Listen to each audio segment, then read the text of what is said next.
ठीक है। हाँ, आपके हाथ में तख्ती है, आप बाबा साहब अम्बेडकर की प्रतिमा के सामने खड़े हैं और अयोध्या की बेटी को न्याय दो। मैं काफी देर से यहाँ बैठा हूँ। उसका कारण ये है कि अयोध्या, जहाँ उत्तर प्रदेश में कहा जाता है कि राम राज है, वहाँ इतनी बड़ी घटना हुई है कि एक बेटी जिसके साथ निर्भया से भी बुरा, मैं आज याद करता हूँ दिल्ली में जब निर्भया के साथ ये हुआ था, तब भी हम निःशब्द थे और आज भी हम निःशब्द हैं। उसकी टांग तोड़ दी गई, उसकी आंख फोड़ दी गई, उसको 3 दिन तक वो गायब रही, पुलिस तमाशा देखती रही, क्योंकि किसी नेता की, किसी अभिनेता की, किसी मंत्री की, किसी पूंजीपति की, किसी उद्योगपति की बेटी नहीं थी, गरीब की बेटी थी। इस वजह से जो चुप्पी है, उस चुप्पी पे सरकार को जवाब देना चाहिए। वो जिस दशा में मिली थी, खून से लथपथ, अभी तक पुलिस के हाथ खाली हैं। 3 दिन तक उसकी सर्च नहीं किया गया क्योंकि वो बेटी दलित की थी, वो बेटी अयोध्या की थी। तो मैं सरकार से पूछने का काम कर रहा हूँ। और इवन प्रधानमंत्री जी, मेरे याद है, वो कहते थे कि दलितों को मत मारो, मुझे मार लो। बेटी तो बेटी होती है। आज क्यों चुप्पी है? क्या उस बेटी की अस्मिता का जवाब नहीं देगी सरकार?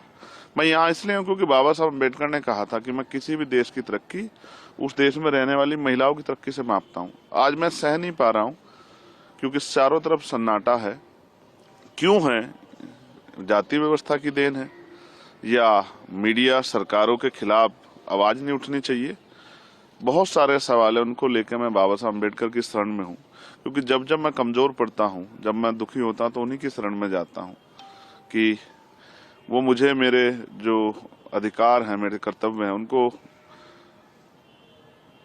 पूर्ण रूप से निर्वहन करने की शक्ति दें कि मैं उनका सही प्रयोग कर सकूं।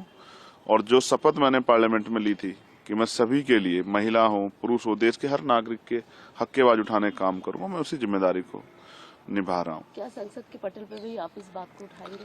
मैं स्पष्ट करता हूँ, मैं वैसे मैं एक वकील भी हूँ, संसद का सदस्य होने के साथ साथ मैं मर्यादा का बड़ा पालन करता हूँ, लेकिन आज मैं खुद को रोक नहीं पा रहा हूँ क्योंकि मेरी तकलीफ, और मैं इसमें निःशब्द हूँ क्योंकि हम उस पावर में नहीं है कि जिन अधिकारियों ने लापरवाही की उनको सस्पेंड कर सके।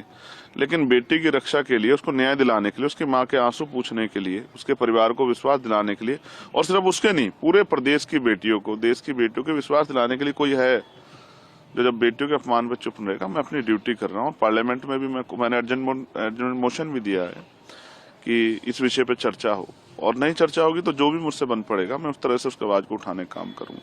मेरे लिए महत्वपूर्ण है कि बेटी के सम्मान की, और ऐसा न्याय हो कि वो किसी पार्टी जुड़ा हो, किसी धर्म से जुड़ा, किसी जाति जुड़ा, ऐसा न्याय हो कि दोबारा कोई अपराधी किसी बेटी का अपमान करने से पहले 1000 बार सोचे। इसको सुनिश्चित कराने के लिए आज मैं यहाँ बैठा हूँ।